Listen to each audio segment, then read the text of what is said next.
The idea of solidarity came out almost about a year and a half ago when I was having a conversation with Sarah, and we both have worked in a project. Myself, it's with City of Vancouver called Vancouver Dialogue. And I realized it's very important for the new immigrants to learn the First Nations, their stories and the histories, and understanding their way of life.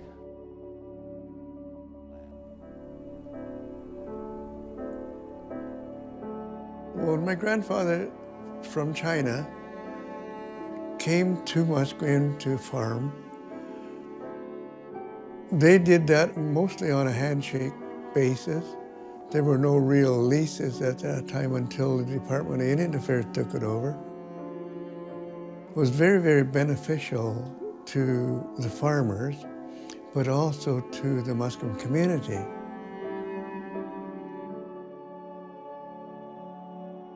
Rivers Have Mouths is part of a year-long program at the Garden called Solidarity. Our second show this fall is called Look Towards the Sun, and it features the work of both Lam Wong and acclaimed artist Lawrence Paul Yachwal-Upton, who is very well known and respected for his prolific paintings on Indigenous rights and environmental issues. Giving the importance of the message that the river carries, this show has a significant meaning also for the interconnectedness of life. River carries a secret for life, and all the species living around it. It really shows us how important the environment that we're in and how much we need to support each other's culture, respect, and also back to the nature itself.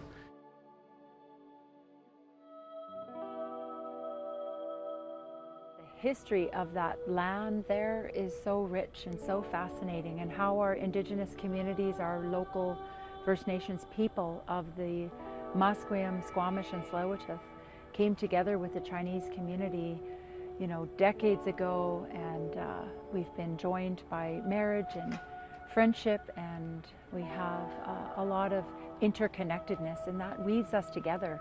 And so the fabric of that sense of community and family is what brings us to the modern times today. So anytime that we can get together and collaborate on artwork and come together in the spirit of a theme like Rivers Have Mouths is a really fascinating initiative to be involved with.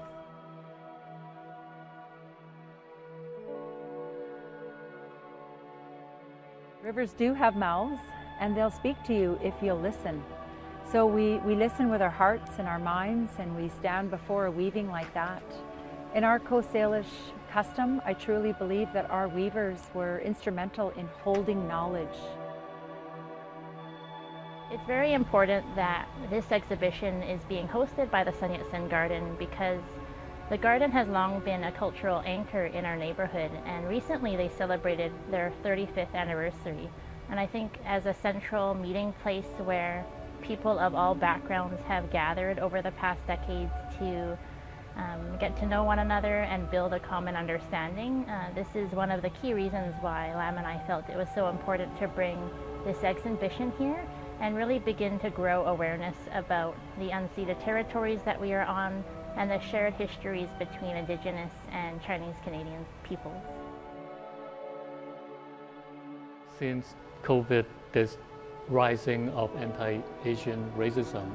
It sort of brings the whole show to another level of meanings. The Chinese cultures and the Indigenous culture has faced extreme racism for a long, long time in the history. So we have a shared histories. We also have a shared connections about living together.